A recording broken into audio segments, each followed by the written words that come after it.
Love is patient. Love is kind. Love never fails. It is our most prized emotion. We pursue it, we treasure it, and we mourn its loss. But there is a darker side to love, for with desire comes jealousy, and with devotion, betrayal. Unleashed, love can wreak violence, destruction, madness, and murder. It is in myth and legend that society wrestles with the twisting nature of love. How it can inspire us and devour us. How we try to explain it, and whether we can ever control it.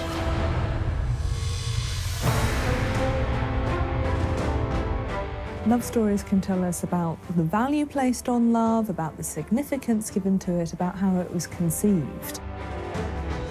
Well, love stories and myths are often about ways in which societies react, ways in which societies structure gender roles. What always strikes me about them is how few stories we would call love stories in the ancient tradition don't somehow rest on a power imbalance. They are really telling us about the fears, the aspirations, and often the dynamics in the society in which they're told. What it tells us is that we're not the rational human beings that we think we are, that we're also big squashy tubs of deep feeling that we can't altogether manage.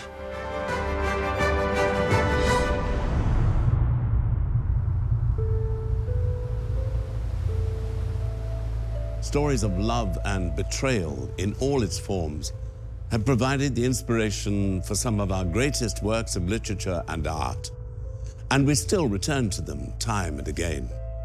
They tell us love can be great, but that it can also be dangerous.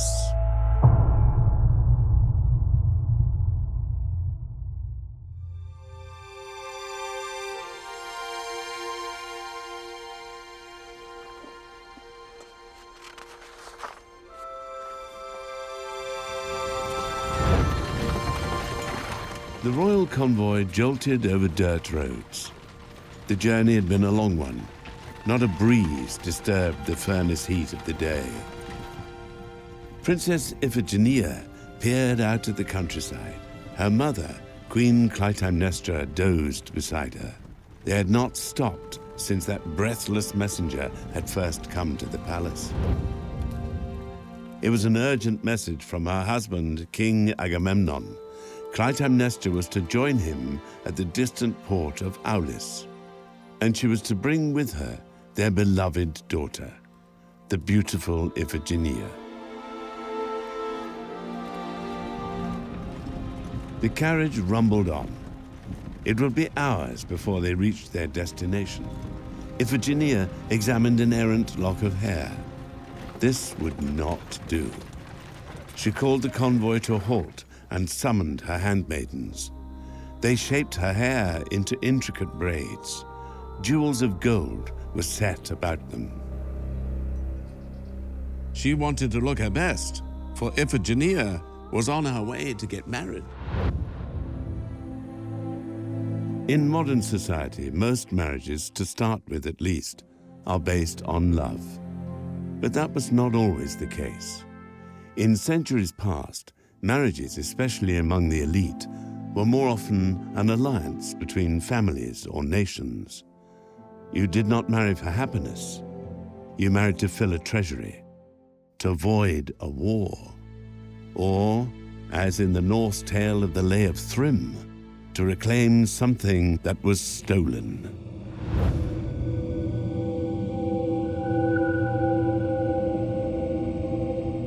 In the mythology of the Norsemen of Scandinavia, there was a land far beyond the realms of men and gods. It was a land bleak and beautiful, of towering forests and raging storms. It was the home of the giants. This was the unforgiving realm that Thor, the god of thunder, ventured to in search of his stolen hammer. Without that mighty weapon, He was unable to defend Asgard from its enemies. He had to reclaim it. The story of how he did is part of the Poetic Edda, a fragmentary collection of Old Norse poems. The Poetic Edda was compiled in the 13th century, but the stories it contains are far more ancient. They're remnants of an oral tradition dating back centuries. The tale of Thor and his missing hammer is among the collection's most popular stories.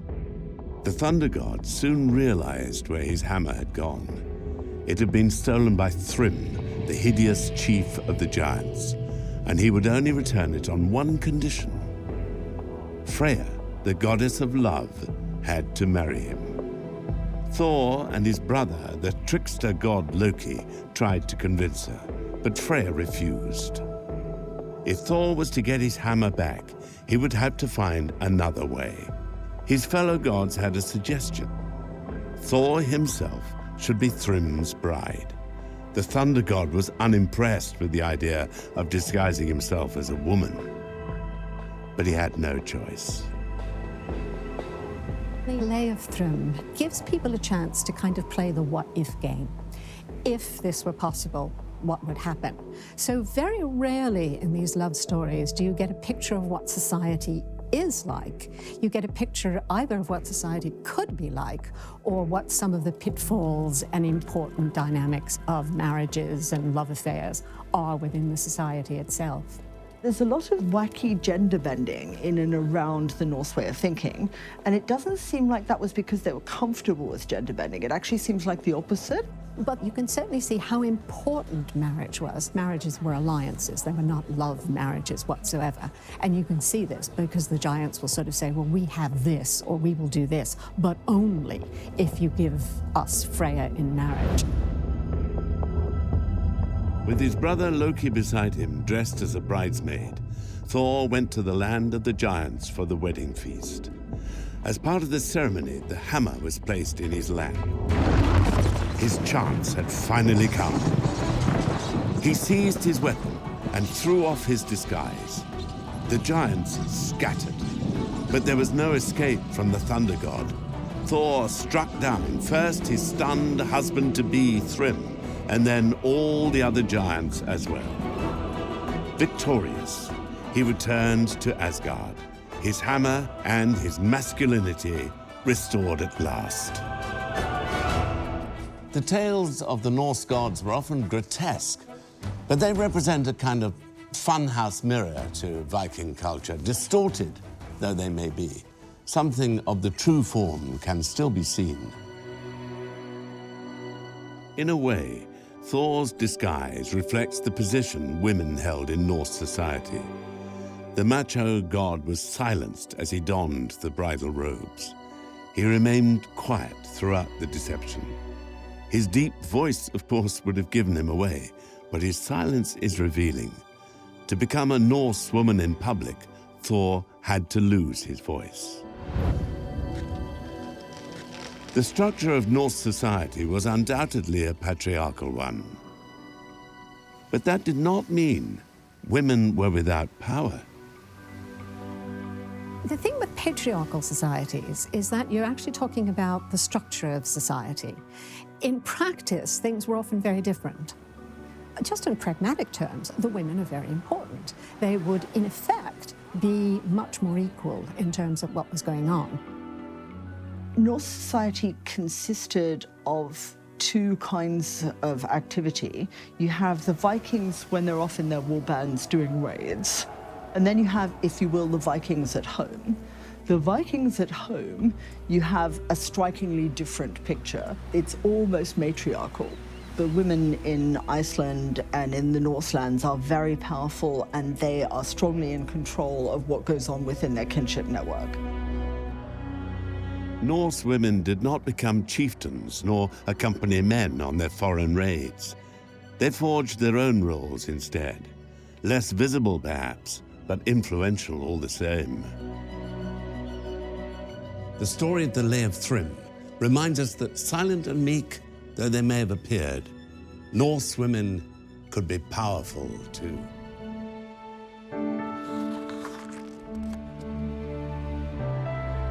the port of Aulis. Here King Agamemnon had gathered his vast army, and here they waited, for there was no sign of the wind needed to carry them to war. In a tent perched high above the placid seas, Princess Iphigenia waited with her mother. She had never looked more beautiful, but then she had never met her future husband before. In the greatest army ever assembled, he was the greatest warrior, Achilles. This was the man Iphigenia had come so far to meet. This was the man her father had promised her. Achilles noticed Iphigenia staring at him and smiled. He looked every inch the son of a goddess. Iphigenia bowed. "What is it that brings you to Aulis?" the warrior said. He did not know of any wedding. Agamemnon had lied. He had lied to his wife. He had lied to his daughter. Tears pricked her eyes, but she would not let them see. She ran from the room, pushing past the guards. If it was not Achilles, then who was she there to marry? Iphigenia's disappointment is understandable. Rejection and dashed expectations are the price often demanded by love. But in mythology, even those who do marry may not find happiness.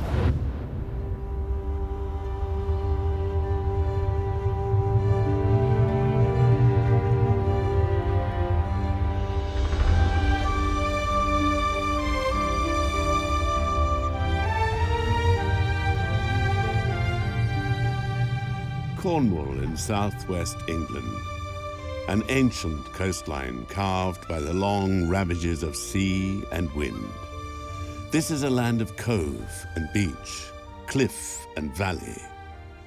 A land with its own culture, its own language, and its own legends to tell. The story of Tristan and Isolde dates back to the 12th century. It tells of a love triangle between a handsome young knight, a beautiful Irish princess, and her husband, the King of Cornwall. The match between Isolde and King Mark was intended to bring peace between long warring kingdoms. Tristan was Mark's nephew and favorite knight. He was the one entrusted with bringing Isolde to Cornwall from Ireland. On that journey, however, Tristan and Isolde drank a potion, which made them fall madly in love. The significance of the love potion varies a bit depending on which author is talking about it. But it is often administered to Tristan and Isolde without either of them knowing what's going on. The potion just represents overmastering desire, that moment where you just throw caution to the winds, and even though you know you shouldn't, you're longing to do it so much that you just do it anyway. It absolves them from morality in the sense that it allows the authors in this story to kind of look at other things. What is the nature of a knight who is very loyal to the king, and indeed the nephew of the king in many of these stories? What happens when that person becomes totally involved in this kind of emotion? Isolde did go on to marry Tristan's uncle, King Mark. Peace between Ireland and Cornwall demanded it. But the potion had not worn off. The affair with Tristan continued. All three characters loved one another. Tristan desired Isolde but respected his uncle. The king loved Tristan as a son and Isolde as a wife. She was grateful for his kindness, but could not resist her lover. All three were plagued by terrible dreams of the future. These would prove prophetic. For eventually, King Mark did discover the affair. He plotted to kill the treacherous young couple. Tristan and Isolde managed to escape death, fleeing into the wild. But they found no happiness there either.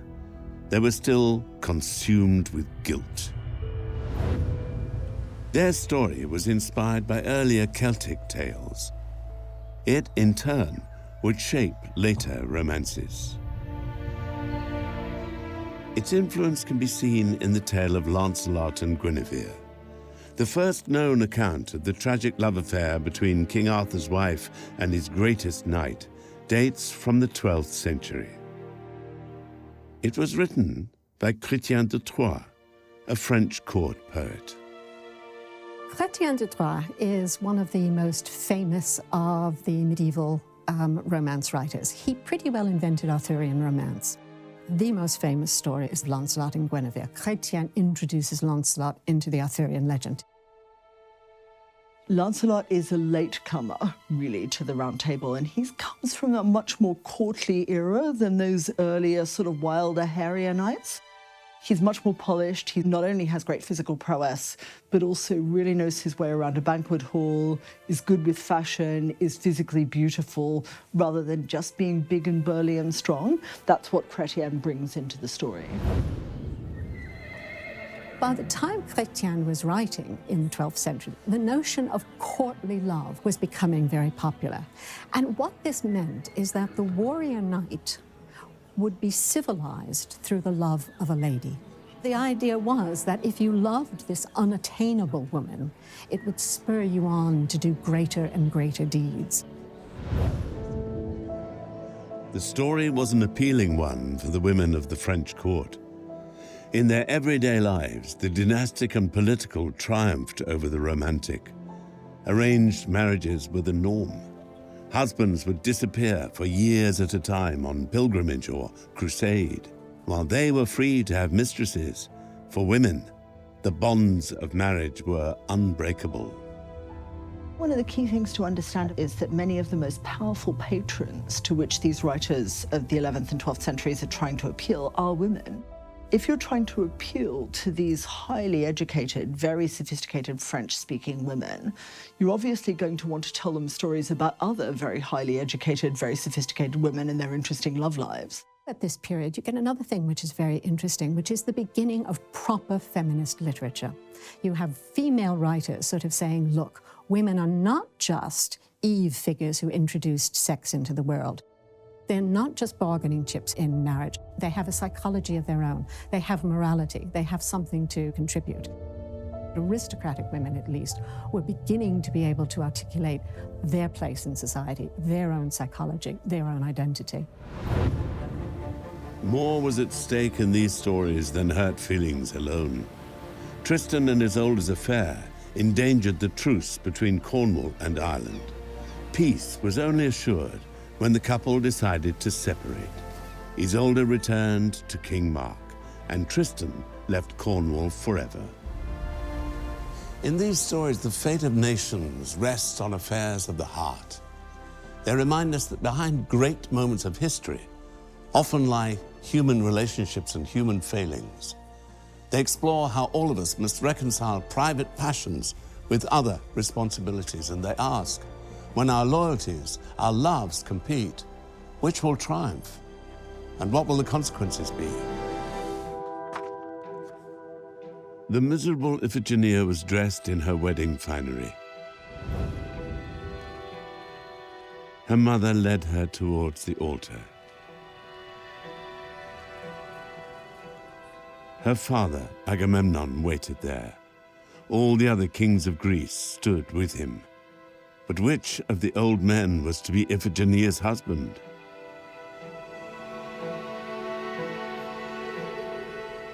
We are all of us but mortal, the king's voice trembled. We cannot defy the gods. Iphigenia was blindfolded, for Agamemnon had displeased the goddess Artemis. She was the one who had stilled the winds. A terrible sacrifice was demanded if ever the Greeks were to reach Troy. Clytemnestra surged forward, trying to reach her daughter, but strong arms held her back. She cried out, begging her husband not to harm their child. But Agamemnon drowned out her words with prayer.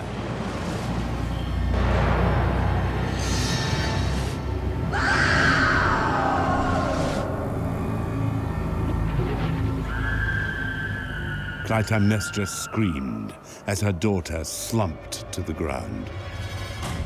Then it began, quietly at first, but soon spreading from harbour end to harbour end, the ropes and rigging of 1,000 ships, limped so long, bucked against their stays. The wind was blowing again. With the death of Iphigenia, Agamemnon's fleet was free to depart for Troy. The war there would last for 10 long years. When victory finally came, the sack of the city was a bloody one. But some Trojans did survive. Among them was a prince called Aeneas. Although his wife died in the carnage, he managed to escape the burning city with his aged father and infant son.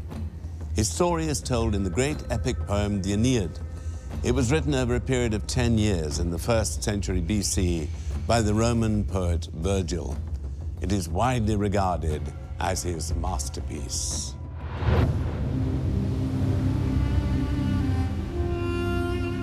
As Aeneas' fleet sailed across the Mediterranean, it was beset by a devastating storm. Aeneas and his men were forced onto the shores of Africa. Its plains were veiled with cork oak and olive trees. Its hills, charred by the sun, seemed to lope eagerly towards the shade of distant mountains. It was on this harsh and arid coast that the city of Carthage was to be found. Aeneas and his men might have expected a hostile welcome. Instead, the Carthaginians and their queen, Dido, took pity.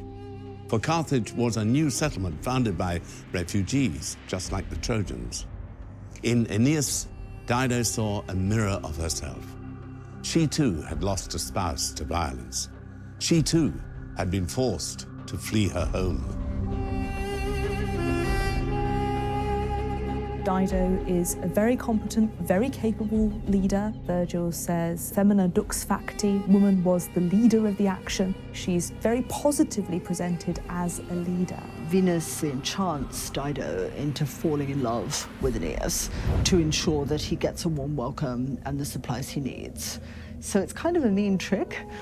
Poor Dido's just innocently extending sacred hospitality to a stranger, and Venus sort of creeps up behind her and fills her heart with passion. Dido offered the Trojans not simply a place to recover after a storm, but a home as well. Cloaked in her kindness, however, was an act of hostility. Aeneas faced many foes on his journey to Italy, but love was to prove the most dangerous. When Dido and Aeneas go off on a hunting party, the goddesses arrange a great big storm that is so bad that they have to take shelter, separated from the rest of the party in a cave. And they consummate their relationship to the sound of wolves howling, which is not really a very good omen. Dido represented a threat not just to the onward progression of the story, but to the future of the world itself. For Carthage offered a viable alternative for Aeneas. Merging their families and people, he could have ruled the prosperous city by Dido's side. He could have been happy there. If he chose to stay, however, his people would never reach Italy. They would never found Rome.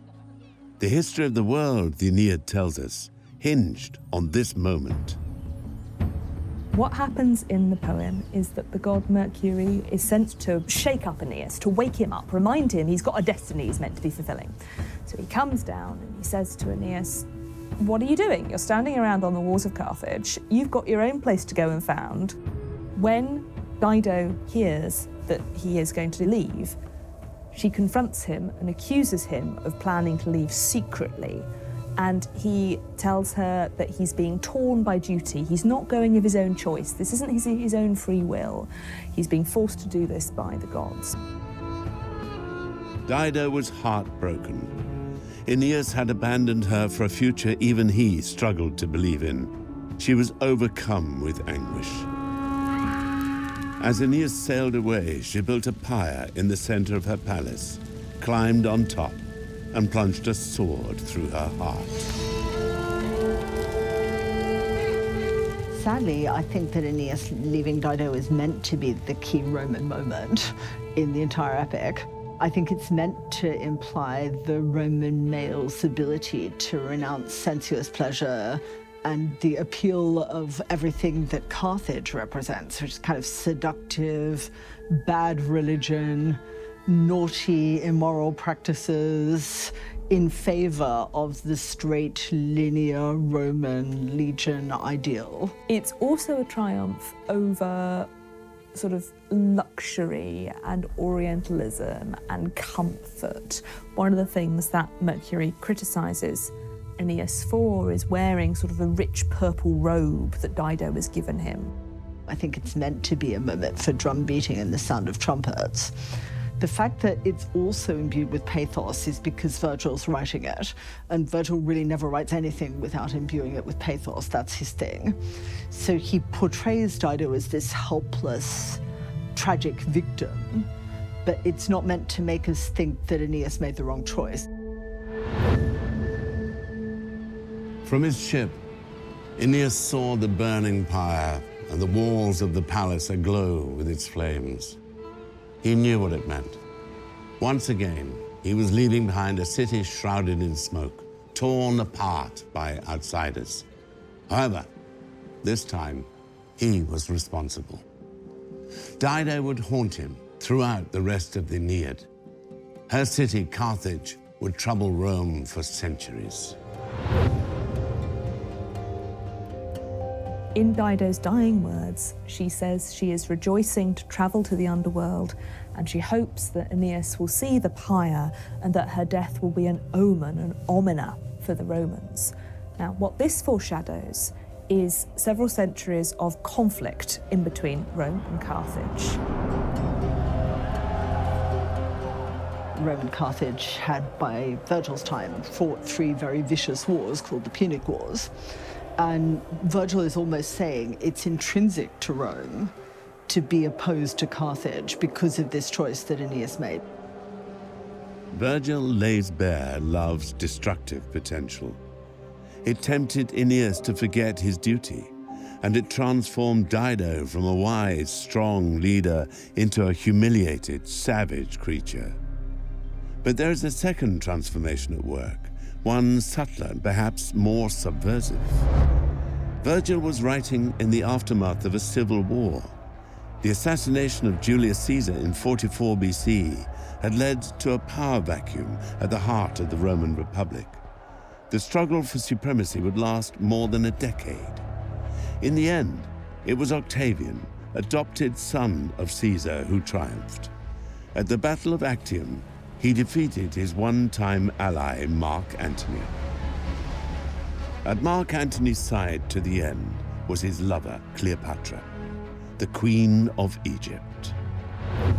She was a figure of mockery, fear, and hatred in Rome. Virgil knew all this, so it is impossible to ignore the echoes of the African queen in his portrayal of Dido. It would have resonated, particularly with Virgil's audience, which would have just lived through the Second Triumvirate Wars, which did very much involve the Antony-Cleopatra-Egyptian alliance. There's very much a way that we can read the Dido-Aeneas episode as Aeneas teetering on an Antony-Cleopatra precipice and narrowly escaping the fate. Cleopatra was seductive in some of the same ways as Dido. She's sort of oriental. That in itself is seductive. She comes from what can be understood as a foreign religion, a foreign culture. She's kind of magical in some of the same ways as Dido. So I think in all those respects, the figure of Dido could have been read by Virgil's original audiences as a kind of avatar of Cleopatra. You might expect Dido, an enemy twice over, representing both Cleopatra and Carthage, to be vilified. Yet Virgil does not ask readers to hate her. Instead, he transforms her into the poem's most compelling character.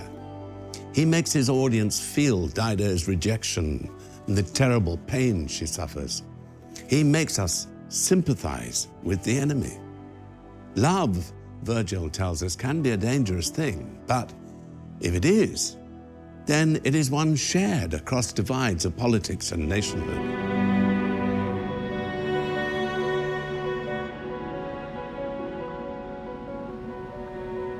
The eastern shores of the Black Sea, in the shadow of the Caucasus Mountains, this was the edge of the ancient Greek world. There was once a kingdom here, rich in iron and gold. Colchis was its name. This was the land which the Greek hero Jason came to on his quest for the Golden Fleece. An exiled prince, Jason needed the fleece to prove his worth and reclaim the throne that had been taken from him. But the fleece belonged to another man, King Aeneas, and he guarded it jealously. If Jason wanted the fleece, the king told him he would have to complete several challenges. Each seemed impossible, and would have been, but for the help of a young woman who had fallen deeply in love with the Greek hero, the daughter of King Aeneas himself, Medea. Medea is perhaps one of the most fascinating characters in the whole of classical mythology. She is generally regarded and described in the texts of all periods as a witch. That is, she's someone who has huge magical power. When we first meet Medea, she's very much a traditional lovesick maiden, brimming with unrequited love and very modest and very nervous. But even at this stage, we start to see sort of a much darker, much more powerful figure starting to emerge. With Medea's help, Jason completed the king's challenges. First, he had to harness fire-breathing bulls, then use them to plow a field. He had to sow serpents' teeth in the earth and kill the soldiers who miraculously grew from them. Finally, he had to overcome a sleepless dragon guarding the fleece itself. Such was her love for Jason that when the Greek hero left Colchis in triumph, Medea went with him. She would go on to bear his sons and travel by his side throughout the Greek world. Having already stretched the mold of the helper maiden, Medea would challenge the constraints of her future roles as wife and mother too. Any happiness Jason and Medea had would not last. When they reached Corinth, Jason abandoned Medea for the daughter of the king there. But it was what she did next that secured her name in history. She destroyed the things dearest to her husband, their children.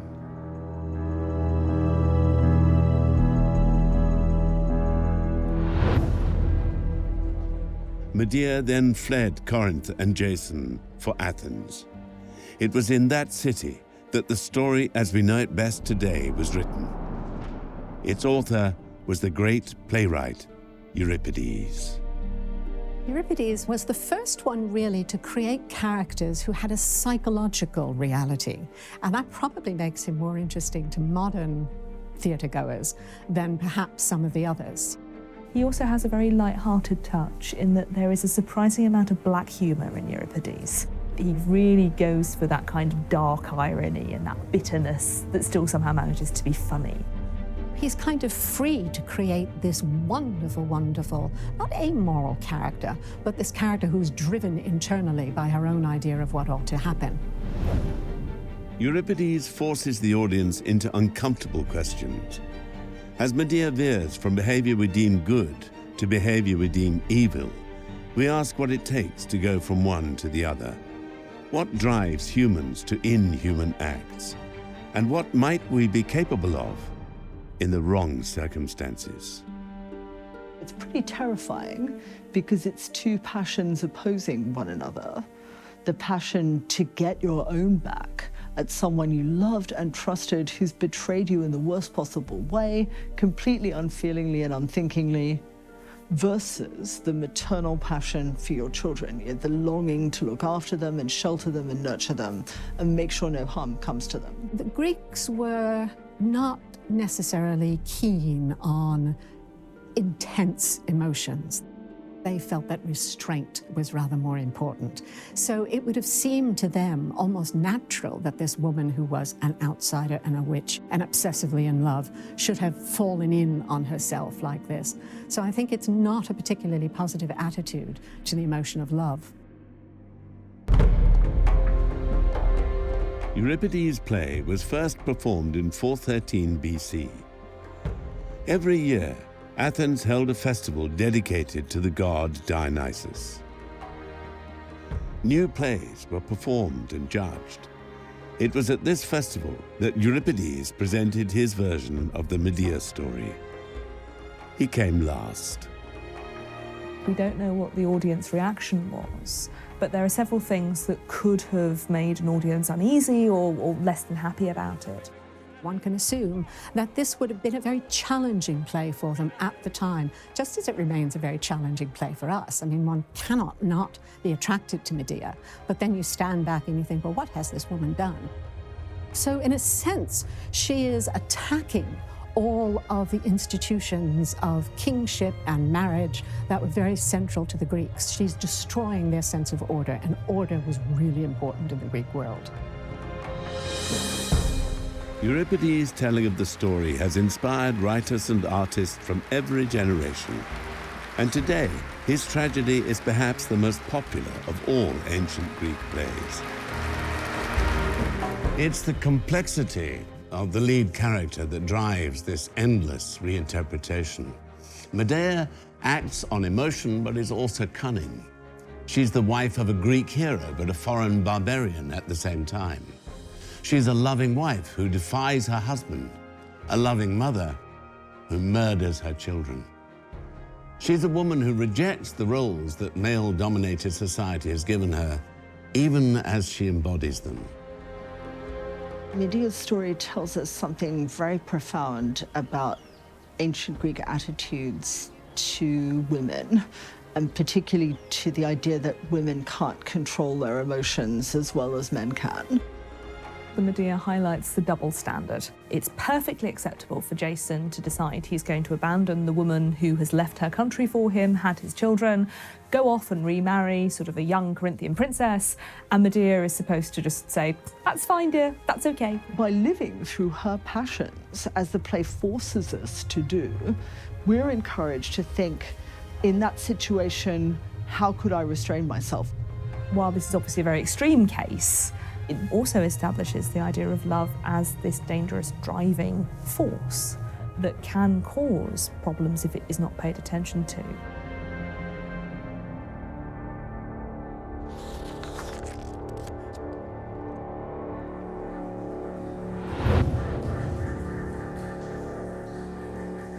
After 10 years of war, the triumphant Agamemnon returned home from Troy.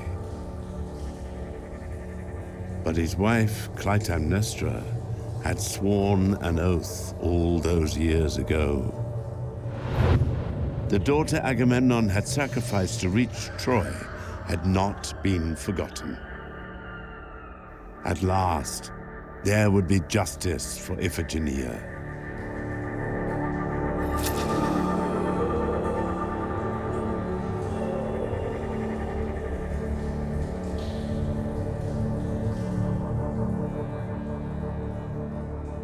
Love and violence seem bound together in Greek mythology.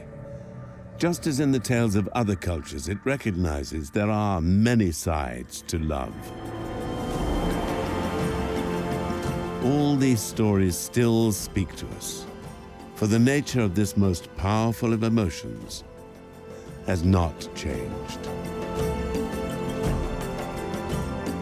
The reason that myths of love endure is that they tell us about human desires, and they tell us how perverse human desire is.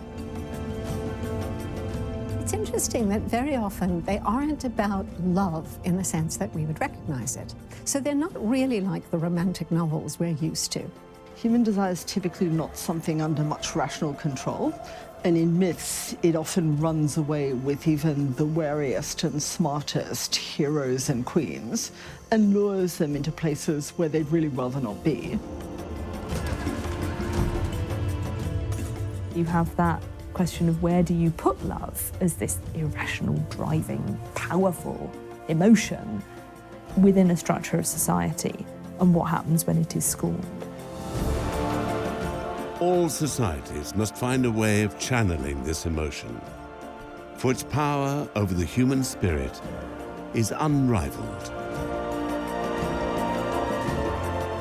If at times it does inspire acts of horrifying violence, it is far more often responsible for kindness, self-sacrifice, and bravery. We cannot, however, have one without the other. Love is patient, love is kind, but love is also irrational. And love can be dangerous.